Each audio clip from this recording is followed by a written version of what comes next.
So are we about to enter another trade war with China? And with it, are we about to preemptively throw the auto industry a lifeline? There are multiple reports out right now that major tariffs are set to be announced in the coming days. So what does it mean for the race for the White House and your wallet, especially if China retaliates?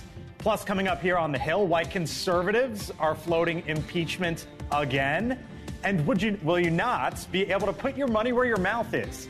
Why one group here in Washington wants to ban betting on elections.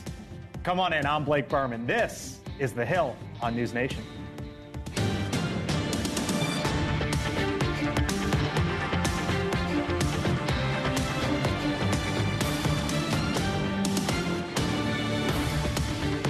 All right, hanging out with us on this Friday, Chris Steyerwalt, host of The Hill Sunday, senior fellow at the American Enterprise Institute as well. Lauren Wright, the professor, Princeton University political scientist. Scott Bolden, former D.C. Democratic Party chairman, NewsNation contributor as well. And Denise Gitsham, former George W. Bush White House aide, NewsNation contributor as well. Hello to you all. Happy Friday. We made it to the end of the week, but we are not done yet. We got a big show coming up. Ross Coulthart's going to be joining us. Congresswoman Susie Lee on what's going on down at the border. You are a professor at arguably the best university in this country. It is the best university. Okay. What's she going to say? According to the widely accepted rankings, it is the best university in the country for many years now. You're pretty fired up, though, at what's going on at Princeton, and we're going to get into that as well. I'm sure you two are going to sing Kumbaya together throughout the show, but we'll see how that goes.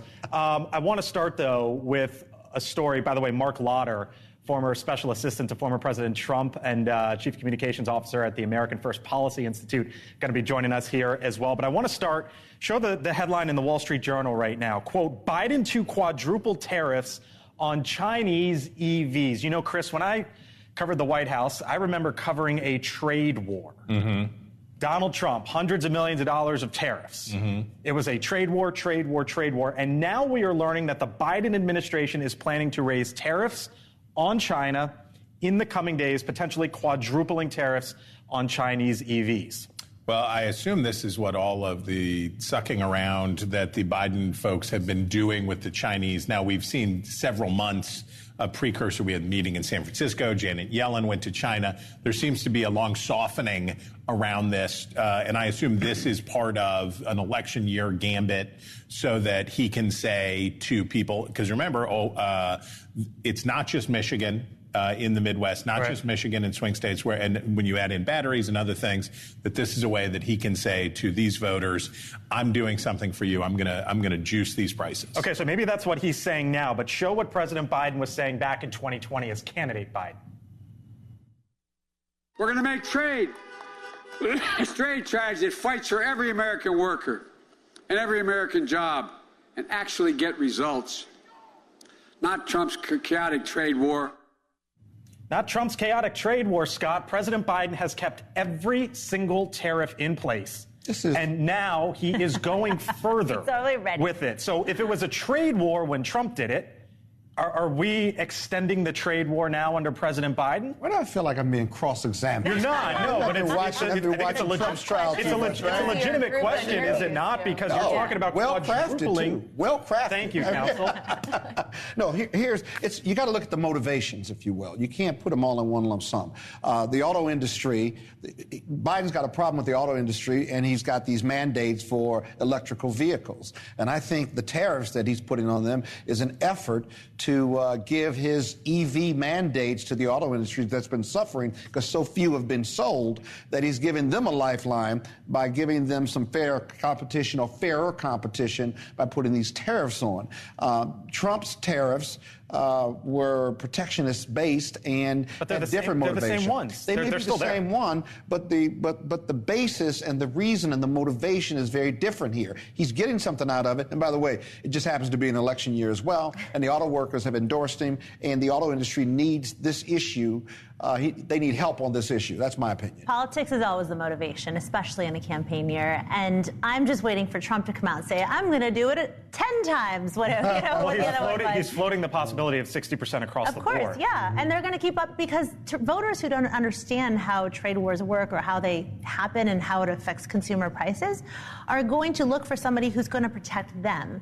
And so I went back and researched sort of how voters responded to Trump when he imposed this tough talk and the tough tariffs, and they overwhelmingly supported him as a result of it. People moved from Democrat to Republican, specifically in the Great Lakes region, surprise, and in the South. So you see that there's an automatic reward for this kind of talk, regardless of how it actually impacts the economy. Wait, you're saying a change in party affiliation? Yeah, they said it said specifically voters were less likely to identify as Democrats and more likely to elect Republicans for Congress in the wake of his aggressive impartation. I don't know. I think that's not how we measure cause and effect usually, but it's an optimistic take, and I appreciate it. I think it's a feeling. Yeah. I think people feel things in politics. Yes, they do. Is this a preemptive lifeline for the auto industry? Because, I mean, you even have Elon Musk say, you know what, BYD, if they're going to sell vehicles at $10,000, $11,000, $12,000, whatever it is here eventually at the U.S., well, the problem, he says it'll demolish the industry. One of the problem, and I think this is what Denise was getting at, is Biden's problem is people don't want to buy electric vehicles. Right. And they show that in consumer surveys over and over again. And so he's pushing policies, hoping people will adopt them,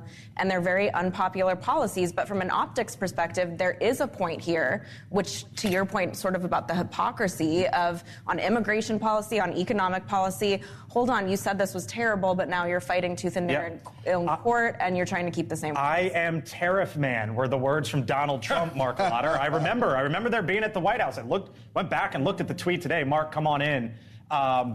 President Trump at the time, I am tariff man. Is Joe Biden tariff man? He's kept every single one and now going and then some. No, he's vote buying man. I mean, whose votes he not trying to buy? Student loan relief for young people, turn your back on Israel for the progressive, woke, snowflake, radical, pro-Hamas left. You know, we're buying auto worker votes now. I mean, he's buying votes from everybody because he's bleeding votes from everybody. I mean, we did an economic analysis that his EV mandate was going to put 118,000 auto workers out of work. You heard the president of the UAW, even when he was endorsing Joe Biden, say, well, I know a lot of my members, they're voting for Trump, but the organization supports Biden. Okay. I mean, what does that mean? This is him trying to shore up Michigan and Ohio. You say he's buying votes. Donald Trump report in the Washington Post to oil executives, essentially, give my campaign $1 billion and I'll help you on that front. He talked about ending the freeze on permits for new liquefied natural gas exports, auction off more Gulf of Mexico oil drilling leases, and eliminate the administration electric vehicle mandate. Is that policy or is that buying votes then? Because, I mean, he basically said, you know, you give us a billion and it'll come back your way one way or another. Well, he's been talking about unleashing American energy since, when he first came down the golden escalator and all throughout these recent years. And so now I think he's basically making it as a fundraising plea. He knows that he's going to rebuild American energy, and he might as well get some campaign cash out of it. It's not a quid pro quo. It's basically, I'm doing this. Why don't you help me get there? Excuse me. Excuse me. That's not a quid pro quo. If you're quoting that meeting, you said, give me $1 billion and each one of you all will get a permit on day one when I win the presidency. You help me win the president, I'll give you that issue or give you that permit, regardless of whether it's good for America or not. That is the core quid pro quo, the definition of quid pro quo. Well, quid pro quo or not, these executives would have voted for Trump anyway because the Biden administration is openly hostile to oil companies, except when they're giving them uncapped tax credits and calling it the Inflation Reduction Act. Well, they have record, if I may, they have record profits under the Biden administration, notwithstanding their complaints. I just remember, as we talk about all this, Mark was there too. I just remember covering a trade war, and I would just note that I guess I would ask, are we still in the trade war, or is this round two? I don't know. We'll see what the White House puts forward potentially next week. Real quick, Stormy Daniels. Oh, boy. On the stand this week. Good. I don't get to talk about trade. You are? With the pornographer's delight. Thank you. What is, she was on the stand for the week. Impacts to the campaign or no? No. Lauder? No, it was bad for Democrats, and I mean, it's so salacious, and people didn't see anything related to a legal charge. Well, Blake, if I may, the president's sitting in a New York City criminal courthouse with a porn star talking about how she had sex with him and how he paid her off. I don't know how they're going to get around that. And by the way, Cohen is taking the stand on Monday, and every step they've made, the prosecutors have made, is building blocks to Cohen that represents corroboration of Cohen, who is a deeply flawed witness. Okay, so. How can that be bad for the Democrats? I do want to get your take on this, Marks, as well, and around the table we go. Donald Trump, meantime, said this earlier today when he walked out of court at the end of the week as it relates to the state of New Jersey and the election. Listen. I'm not allowed to, because if anything's mentioned against certain people, and you know who they are, certain people, anything's even mentioned, he wants to put me in jail. And that could happen one day, and I'd be very proud to go to jail for our Constitution. That was obviously Trump talking about the gag order, if you can't tee up the other one, because Trump made some news about how he thinks the electoral map could play out. Here was Donald Trump.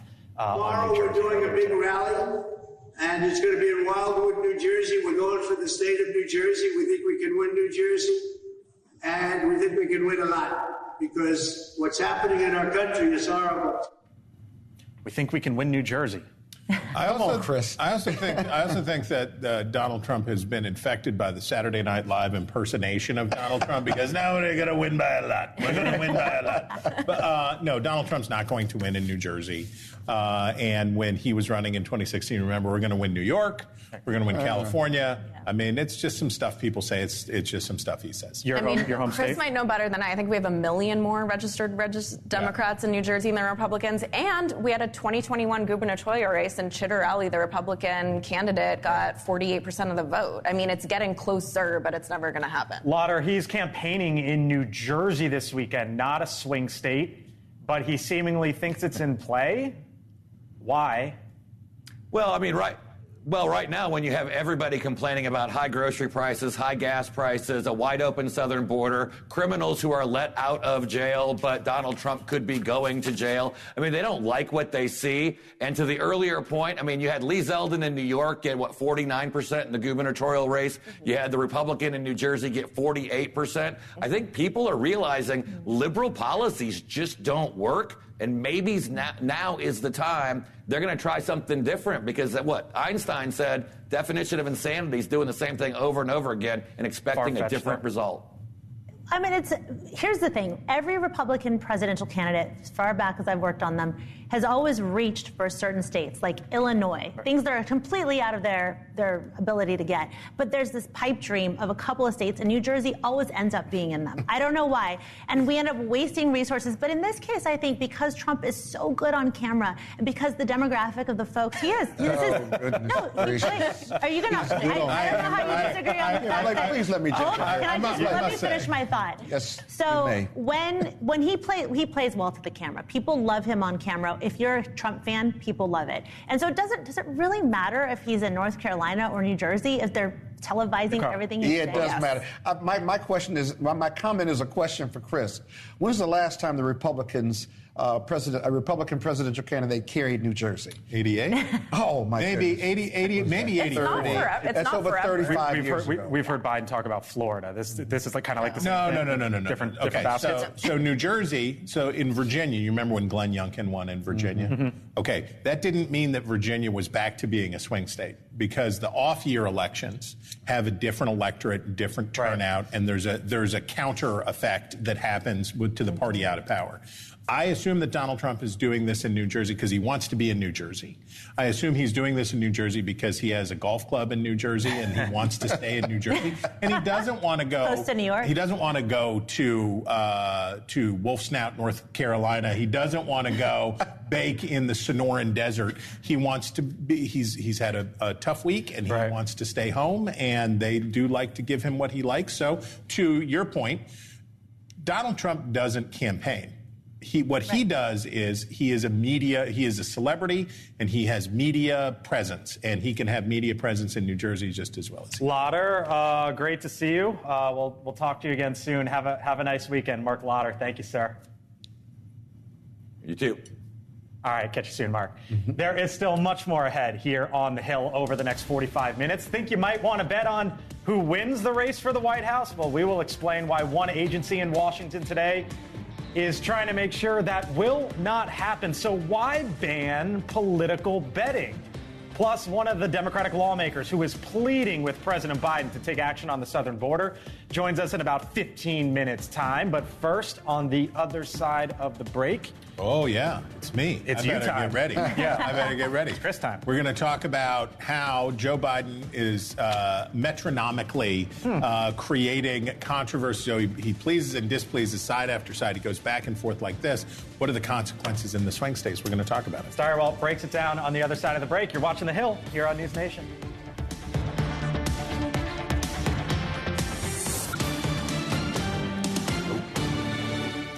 All right, welcome back here to The Hill on NewsNation. A new report in the last hour from the Biden administration says Israel likely violated international humanitarian law, but they didn't find enough evidence to justify withholding aid.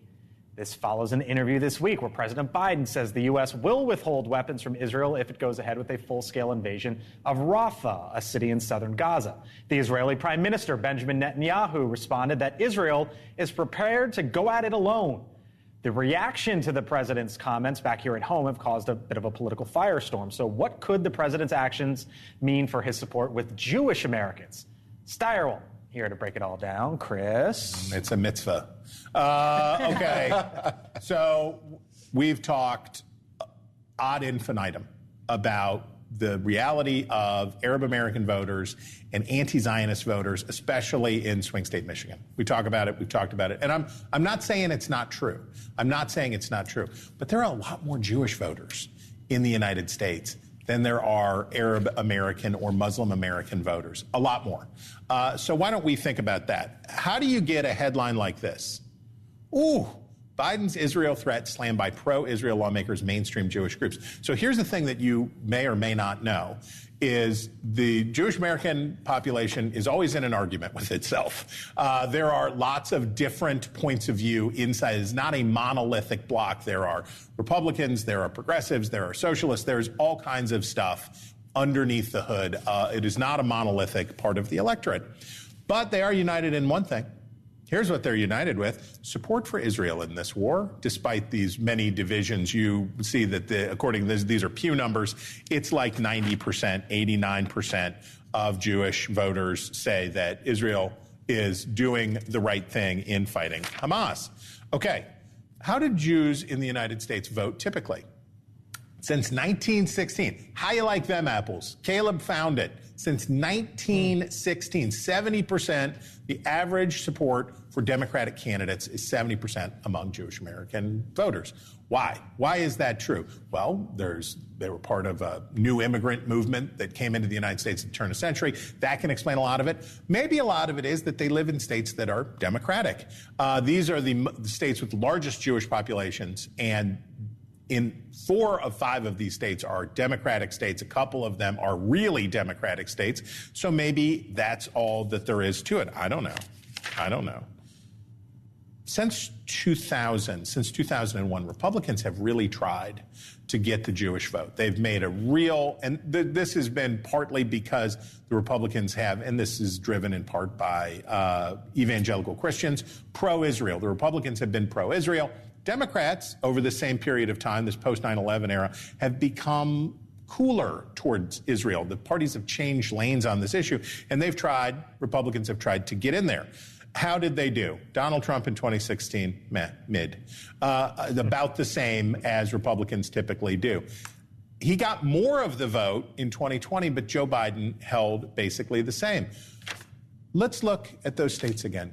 Why do we care? We care because you see that one, Pennsylvania, Big P, the biggest swing state, the most important swing state, and there is a large Jewish American population there. And if Joe Biden doesn't figure it out, what he's going to do is end up alienating both anti-Israel and pro-Israel voters. Steyerwalt breaks it down. So I think this, where we started this segment off, I think encapsulates what the president's been doing over the last few months. This is the headline from the Associated Press. I'm going to read it to you. U.S. says Israel's use of U.S. arms likely violated international law, but evidence is incomplete. A little bit of this over here, a little bit of that over there, try to satisfy that group over here, try to satisfy this group over there. Yeah, and and no one's happy. We used to, Scott and I are old enough to remember the word triangulation. And triangulation is where you pick a position. This was Bill Clinton. Yep. You pick a position that is equidistant from the two, but you're picking one position. Right? What Biden continues to do, and this is problematic, is alienate this side, and then he runs over and alienates the other side. I watched him go and give the address at the Holocaust Memorial that Jewish Americans and pro-Israel people have been demanding for weeks. You've got to speak out against this. And I thought, okay, so he's really going to go over there. Then what's he do the next day? Goes and gives an interview, and he says, I'm putting a kink in the hose. I'm not sending the aid anymore. And he gives all that back. So he's like a metronome. He goes, he's over here, and then he's over here. He's over here, and he's over there, and that doesn't work. Yeah, but Chris, I think the issues with Hamas, the Palestinians, and the Israelis is far too complex to paint it with a broad brush. For example, I don't think he's hopping one side to the other. I think he's threading a needle. I think that. But he's never going to walk away from Israel. He's one of the most pro-Israel presidents we've had. At the same time, how Israel has implemented the war. They've been irresponsible to some extent vis-a-vis the aid workers and even killing some of the hostages and what have you. It's not that he doesn't support Israel and doesn't want Israel to eliminate Hamas. How they are implementing this war and how they're dropping 2,000-pound bombs in populated areas in Gaza is a problem. It's a humanitarian problem. And you can be both, can't you? I have no idea how to fight a war.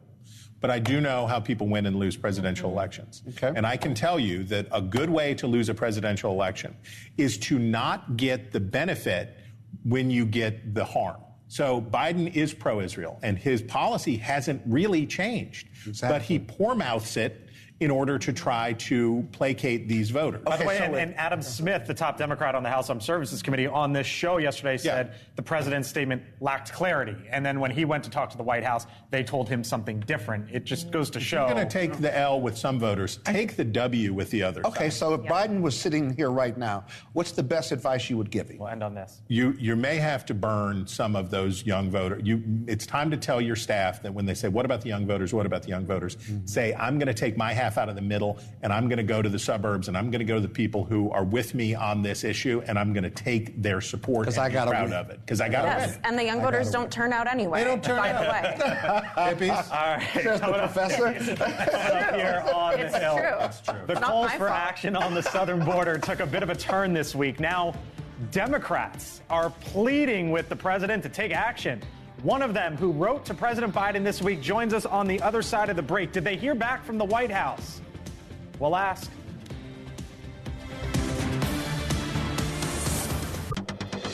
All right, welcome back here to the Hill on NewsNation. So pressure on President Biden to take action on the southern border continues. Biden proposed a new asylum rule, allowing the Department of Homeland Security to deny asylum claims faster. But today, 4 Democrats responded saying the proposal is, quote, not good enough, and it's taken far too long for President Biden to take the steps he urgently needs to restore operational control of the southern border. Now, earlier this week, 15 House Democrats called on the president to, quote, take further action to restore order at the southern border and fix our broken immigration system. The Democratic Congresswoman from Nevada, Susie Lee, is part of that group, and she joins us live. Congresswoman, thank you for being with us here on the Hill. You made a bit of news earlier this week. I know we'd been trying to talk to you, so I appreciate your time. Can you explain? Yep, and you know how we've been covering this issue nonstop here on NewsNation. Can you explain to our audience here on NewsNation and those listening to us on SiriusXM why you felt the need to write that letter to the president? Sort of what's been the tipping point for you? Well, listen, Blake, thank you first for having me. I appreciate it. And the reason for sending this letter, one is we know that we have a broken immigration system. And there's one entity that can help fix it, and it's Congress. We have a bipartisan bill that was negotiated for months and months, including with the president and his team. And Mike Johnson could bring that bill to the floor tomorrow or when we return and get that passed. That not being done, the president should use every tool at his disposal to bring order to the border. And that's exactly what we asked for in this letter. Understanding, however, executive action is not the only tool, and it's not the most effective way because we know there will be legal challenges. Have you heard back from the president, or have you heard back from the White House, Congresswoman? I wonder if there was any response, and if so, what it may have been. Well, listen, a day after we sent the letter, of course, the Biden administration released the new rule that will make it easier to catch and to release people with criminal records or a threat to our national security. We understand that there's additional proposed rules coming down the pike. So certainly everyone understands that we have a crisis at the border. The president's using his tools, but more importantly, I call on the Republicans in the House and in the Senate to use the tools that we have. And that's this bipartisan security bill that would invest $20 billion to improve border security. It would invest in new border security agents, new additional asylum judges to allow us to process these asylum claims faster. We have a bill. It's been negotiated. Bring it to the floor and let us vote on it. I hear you on that. I'm curious, Congresswoman, if you have a sense of when the president may take action. I do not. I just have heard that I've heard rumblings that there are potentially other actions coming down the pike. But you have to remember, a lot of these are up for legal challenges as well. And the most effective way we have to deal with the border is for Congress to act. And that's why I call on the Speaker of the House to take action on this bipartisan bill. Congresswoman Susie Lee, we have to leave it there on a Friday afternoon here on the East Coast. I think midday for you out there in Nevada, but we appreciate the time. Congresswoman, thanks so much, and we hope to talk to you again soon. Have a great day. Thanks. You too. So I guess one of the questions, and you now have Democrats sort of pushing the president here. I guess one of the questions is if they're hearing rumblings, right, they probably have a decent sense of what's going on behind the scenes. When? The shock and awe. We await the shock and awe of the Biden border order. And part of that is you create an expectation for what it's going to be. And what you risk is the same thing that happened in the Iraq invasion, which is people say, oh, it's going to be the biggest thing ever. Mm-hmm. And then they go, is that all there is? Now, that does help you with your base, that people say, well, it's not actually as bad as we thought it was going to be. But it may deny you the swack, the sizzle. I think most Americans are shocked when she says what this executive order entails, that this isn't really being done in America, that we're not really enforcing getting people out that are a danger to our country. I think this letter is an admission by the Democrats of every talking point that Republicans have put against President Biden, which is that he has the ability to act, which is why they're calling on him to do so, but he's chosen not to. And the fact that there's only 15 Democrats that signed on to this letter just goes to show how far the Democratic Party has swayed from where it was even under Obama, who was called the deporter-in-chief. So what's interesting about hearing from her is there's 40, 50 House races, give or take, 6. You're like fewer, a small number. A few dozen. She's in one of those few dozen districts that folks like Chris and the rest of us up here are going to be watching in November. And it's members of Congress like her and the 14 others who are in those races in swing states that you got to keep an eye on. But this is a total reversal in policy from Democrats on a couple of fronts. One, on whether Biden can use executive action. Obviously, now they're coming around to the idea that there is something called the Immigration and Nationality Act that he can draw upon.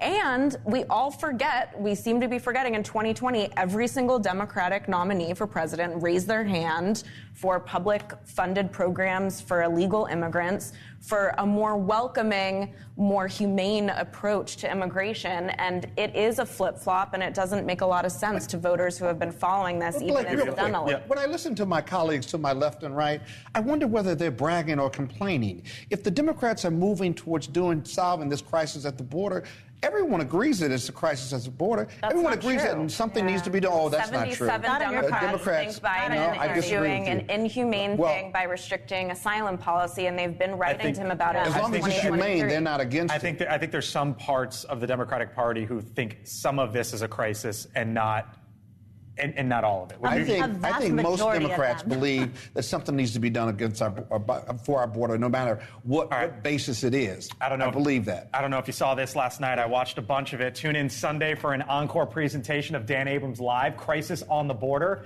That is Sunday at 10 o'clock Eastern, only on NewsNation. Fascinating television. Last night, if you missed it, check it again Sunday night. Still much more ahead, though. Here on the Hill, should you be able to put your money where your mouth is when it comes to politics?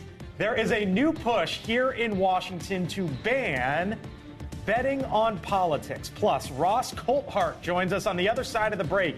Turns out David Grush might not be the only one asking questions. Now we know some of the biggest names in politics have been asking about UFOs for years. Ross explains. Stay with us. NewsNation tonight. Could notorious serial killer John Wayne Gacy have killed even more victims? The shocking new claim. Plus Gacy's never-before-heard tapes. What he revealed about the murders. Banfield tonight, only on NewsNation. And because a proposal by the CFTC, that's the Commodity Futures Trading Commission, don't you know, calls for banning so-called events contracts, which allow people to bet on real-world outcomes such as monetary policy or the presidential election. Now, this went right down party lines at the CFTC, 3-2, with the Democratic members pushing for the ban. The Democrats say that all of this poses a risk to election integrity, while Republicans say it is an overreach of the commission's authority. Do you agree with the Republicans here? I didn't see that report before I started talking on camera. But seriously, you were saying to me in the break, like, you don't know how you can ban this if the gambling's legal. No. I think it is overreach because you've got a Supreme Court decision in many states that allow betting, and these are really broad forms of betting. I don't know if the CFTC has even the authority to submit that, but it will be legally challenged. I can see it coming. Does the election integrity and then I guess maybe you were talking about election suppression. Yeah, like, does that? Suppression, yeah. Because if you've reason, got odds stacked against you, the market show that. You're for the saying, same reason they don't do exit polling anymore early, right? Like it's different, but it's kind of the same because if you have an anticipation that certain things come out a certain way, what's your motivation to go out and actually cast a ballot? If 99% of America's, people are swinging the bet one way or the other, and they're saying that person has no chance. You trying to talk me out of a job down there? I was wondering. That piqued we got 6 months to election day. Let's not your job is to put the kibosh on the forecast. Odds checker right now has Donald Trump plus 125, Joe Biden plus 150. RFK Jr. at plus 2,900, meaning they're slight favorite for Trump over Biden. This is just a sort of a proposed measure at this point in time, but it appears as if that is where things are headed. Now, all right. Does this? I think that these are lagging indicators, not leading indicators. Yeah. Right. Okay. All right. Meaning that this is sort of where we are in the moment, not where we're going, or where things. The betting markets reflect what else, right? Because when people are willing to put their money behind something, even more than a regular poll, you get different kind of information. Some people would say it's more informative at times. All right. Well, does your senator believe in UFOs? There are newly declassified documents showing the curiosity of top senators pushing for answers regarding UFO programs, including Chuck Schumer, Harry Reid, John McCain. According to an article in The Hill, in 2011, for example, Reid and Senator Joe Lieberman met with top scientists at the Department of Homeland Security and advocated, quote, with some sense of urgency, end quote, for a formal UFO reverse engineering program. Joining us now, NewsNation investigative journalist Ross Coulthart. Ross, thank you for being with us here on The Hill. So it turns out we're now learning through some documents that have been declassified that some of the, these are some of the biggest names, right, in politics over the last few decades or so have been asking questions for quite some time. Wonder what you make of it. Well, Blake, g'day. First of all, I think there is something to it. I've been talking in Washington not too long back, a couple of months back, to senators and to congressional representatives, and it's quite clear they're aware of things that aren't being publicly released. During the course of the research for my book, I was talking to scientists, people who claimed to be working inside what they say is a legacy retrieval and reverse engineering program of non-human craft, non-human technology. And this is fairly widely, openly spoken about in Congress, privately. I think what's happening is the rest of the public are catching up with a reality that's already been given to members, particularly of the Gang of Eight, the section of Congress, the leadership in Congress that is allowed to be briefed in to the highest secrets in the land. And the Gang of Eight, and that included at times Chuck Schumer and Harry Reid, Senator Harry Reid, they have been briefed into programs that the public are not allowed to know about. And I don't think we can say categorically yet that non-human technology has been recovered, because frankly, I don't think I'd feel comfortable until I'm kicking the tyres of that TR-3B or whatever it is in a cave in Area 51. But I do think there's a preponderance of evidence that suggests there really is something to this. And I've spoken directly to a former US Navy Director of Science Technology Development, Nat Kobitz, who, before he died, went on the record with me admitting that he had been, quote, read in to a UFO crash retrieval and reverse engineering program. I wonder, Ross, Elon Musk, I want you to react to him real quick. He was speaking earlier this week, the Milken Institute, big event, and I want to get your thoughts on the other side. I've not seen any evidence of aliens. And SpaceX with the Starlink constellation has roughly 6,000 satellites, and not once have we had to maneuver around a UFO. What would you say? Okay, there was a delicious scandal in England in the 1950s, Blake, when a young woman was accused of having an affair with a British politician, and he categorically denied it. And Mandy Rice Davis said, well, he would say that, wouldn't he? And let's be honest about it, if Elon Musk had been briefed into a UFO crash retrieval program, and if he had been told by the Defense Department that his SpaceX contract was dependent on keeping it secret, I'm sure he would keep it secret. I am told, in fact, I've been told, not necessarily officially, but I've been told by people who are aware of what Elon Musk and SpaceX are up to, that he has been read into parts of the program. But at the moment, he's taking the position he's taking. Let's see how long that lasts for. Have you ever reached out to Elon himself or about that? I had the privilege of interviewing Elon Musk quite a few years ago before I got into the UFO subject, and I've tried multiple times to get him to talk to me about UFOs. He's been a bit shy. Ross, we got to leave it there. Thank you for the time. Ross Coulthart joining us from Sydney, Australia. Thank you, sir. And you can watch Reality Check with Ross Coulthart exclusively online. Just scan the QR code on your screen. There it is right now, or visit NewsNation's website or YouTube No problem page. at all. Yep, have a good one. All right, coming up on the other side of the break here on the Hill, before we go, you teach at what you say is the best university in this country. Yep. You're fired up about your university.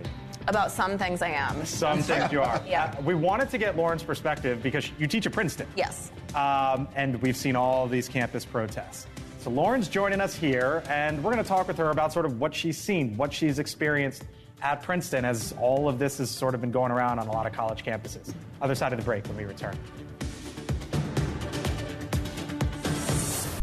All right, welcome back here to the Hill on News Nation. We've seen a lot of this, of course, over the last few weeks at college campuses. Wanted to end this show with the professor, Lauren Wright. You teach at Princeton University.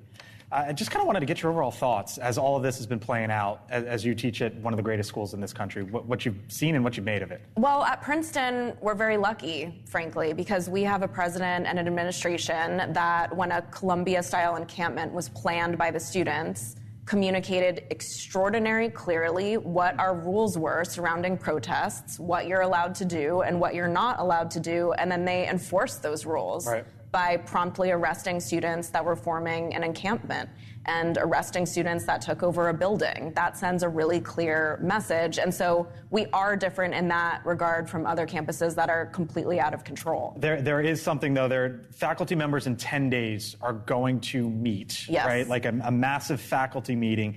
And there is a letter that has been circulated in which it says that there will be a resolution calling for a full faculty boycott of all Israeli businesses and institutions.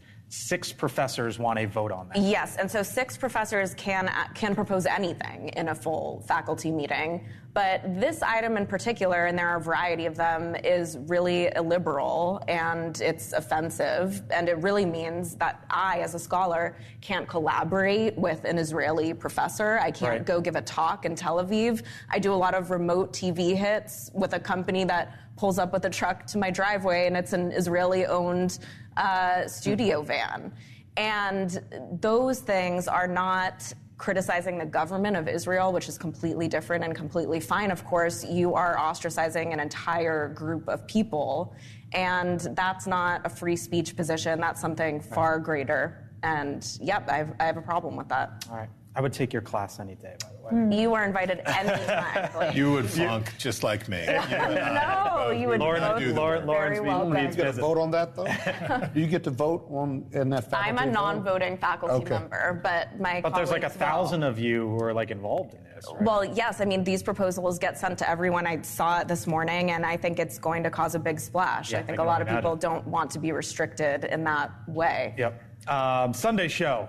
Yes. Who you got? What you talking about? Mother's Day. It's going to be the mother of all Sunday shows. It's going to be the greatest. We've got a Republican. We got Democrats. We're going to talk about this. We've got an old journalist panel. Mwah. Mike Waltz, I think. Yeah, Mike Waltz. Mike Waltz is going to be there. Horsford, Democrat from Nevada. We got swing states. We've got all the goodies. Okay. How about this, by the way, for a bit of reflection and perspective? The Virginia Congresswoman Jennifer Wexton took to the House floor to try to get a post office named for Madeleine Albright earlier this week, and this was the scene. Thank you, Mr. Speaker. Last year I was diagnosed with progressive supranuclear palsy, or PSP. PSP makes it very difficult for me to speak, and I use an assistive app so that you and our colleagues can understand me. I am proud to be here today speaking in support of my bill to rename the Purcellville, Virginia Post Office in honor of my former constituent, the late Secretary of State Madeleine Albright. You know, we often joke about naming the post office is the only thing that they can get done.